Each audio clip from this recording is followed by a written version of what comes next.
السلام عليكم ورحمة الله وبركاته. أعزائي التلاميذ تلاميذ تالتة إعدادي، إليكم un exemple de contrôle numéro 1. وكنتمنى منكم تبارطاجيو هذا الفيديو باش يوصل أكبر عدد ديال التلاميذ. Restitution des connaissances. Répondre par vrai ou faux. L'élasticité du muscle est limitée. Le cerveau est composé d'une matière grise interne et une matière blanche externe. La plaque motrice est une zone de contact entre le neurone et le fibre musculaire. L'encéphale est constitué du cerveau, du cervelet et du bulbe rachidien. Légendez le schéma suivant.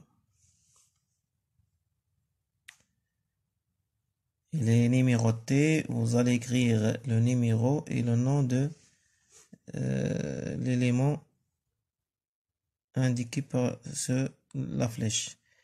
Troisièmement, écrivez les termes suivants sur votre copie, puis mettez le numéro de définition approprié devant chaque terme.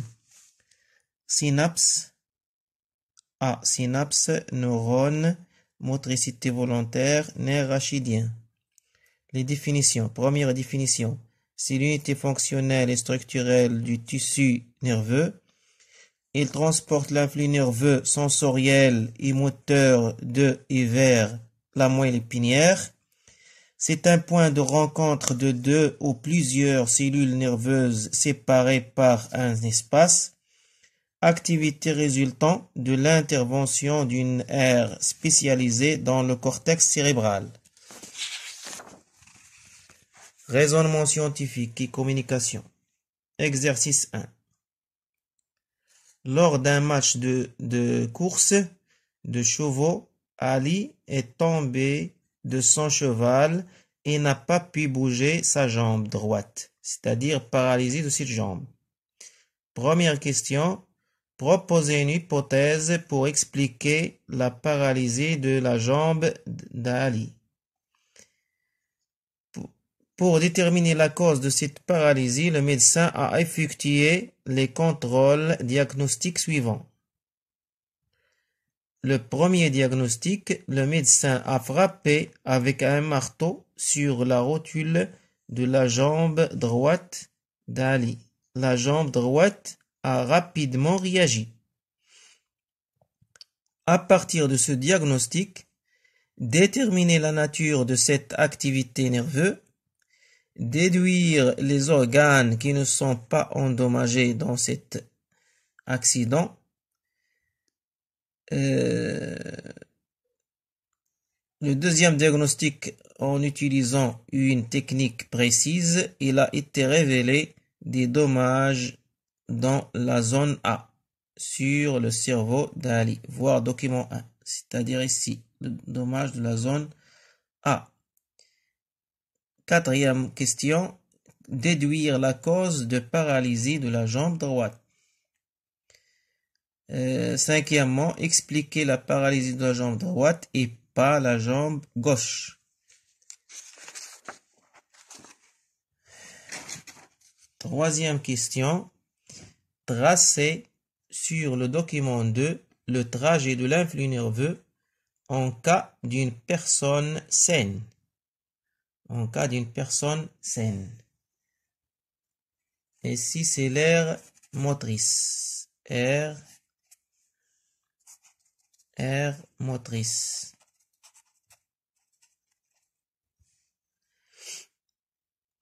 C'est-à-dire le trajet de l'influx nerveux depuis cette aire motrice vers un muscle, soit le muscle droit ou le muscle gauche.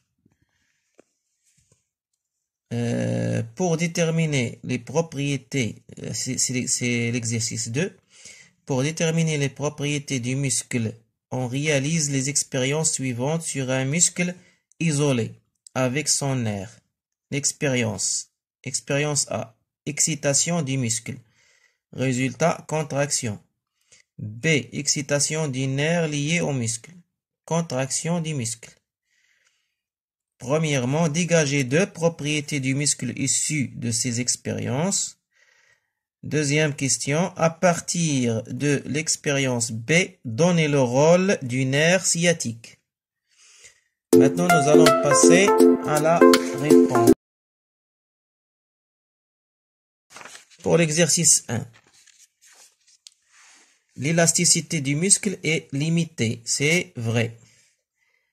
Le cerveau est composé d'une matière grise interne et une matière blanche externe. C'est faux, c'est le contraire.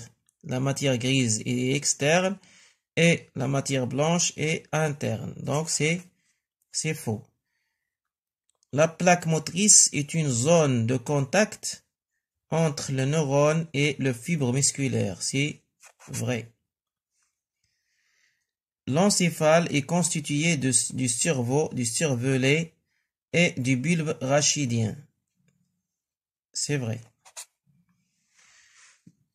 La légende. Pour la légende, légender le schéma suivant, تأشير الرسم. Premièrement, il s'agit de ganglion spinal. Deuxièmement, c'est la racine postérieure. La racine postérieure est distinguée de la racine antérieure par la présence de ganglion spinal. Ici, c'est le nerf rachidien. Ici, c'est la racine antérieure. Cinquièmement, substance blanche. Sixièmement, substance grise. Le titre, c'est une coupe au niveau de la moelle épinière, une coupe transversale. C'est un schéma d'une coupe transversale de la moelle épinière. Troisièmement, écrivez les termes suivants sur votre copie, puis mettez le numéro devant chaque définition.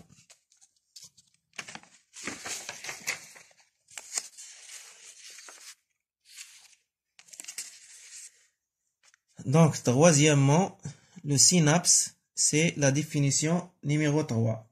Hein? Donc, le synapse, c'est quoi le synapse? C'est un point de rencontre de deux ou plusieurs cellules nerveuses séparées par un espace. Neurone, c'est 1. Il est lié à 1. C'est l'unité fonctionnelle et structurelle du tissu nerveux. Motricité volontaire, c'est quoi motricité volontaire? C'est l'activité résultant de l'intervention d'une aire spécialisée dans le cortex cérébral. Le nerf rachidien, il est lié à la définition 2, c'est-à-dire il transporte l'influx nerveux sensoriel et moteur de et vers la moelle épinière. Pour le raisonnement scientifique et communication, l'exercice 1, la réponse de la première question. L'hypothèse qu'on peut donner, c'est peut-être le nerf sciatique est coupé lors de l'accident. Il est coupé, donc il ne va pas transmettre l'influx nerveux moteur vers la jambe et par conséquent sera paralysé. Deuxièmement, nature de l'activité nerveuse, c'est un mouvement réflexe. C'est un mouvement réflexe. Pour la troisième question, les organes qui ne sont pas endommagés sont la moelle épinière. La moelle épinière, pourquoi la moelle épinière? Parce que c'est un centre réflexe. Lorsqu'on frappe, on a frappé la rotule, la jambe a fait un mouvement involontaire, donc la moelle épinière n'est pas endommagée. Aussi le muscle n'est pas endommagé et le nerf sciatique qui conduit l'influx nerveux moteur n'est pas aussi endommagé. Quatrièmement, pour expliquer déduire la cause de paralysie de la jambe droite, la cause c'est le dommage de la zone A qui commande l'activité de la jambe droite. Cinquièmement, expliquer la paralysie de la jambe droite. يعني كيف تفسر شلل الرجل اليمنى وليس الرجل اليسرى. on explique la paralysie de la jambe droite et pas la jambe gauche, car l'aire motrice de la partie gauche de l'encéphale commande l'activité motrice des muscles de la partie droite du corps. Et l'aire motrice de la partie droite de l'encéphale commande l'activité du muscle de la partie gauche du corps. إذا دائما الباحة الحركية الموجودة في نصف الكرة المخية الأيسر تتحكم في عضلات نصف الجسم الأيمن، والباحة الحركية الموجودة في نصف الكرة المخية الأيمن تتحكم في نصف الجسم الأيسر أو في العضلات الموجودة في نصف الجسم الأيسر. وبالتالي فالإصابة في الباحة الحركية على مستوى نصف الكرة المخية الأيسر أدى إلى شلل الرجل اليمنى وليس اليسرى. Exercice 2. Pour passer à la sixième question, sixième question.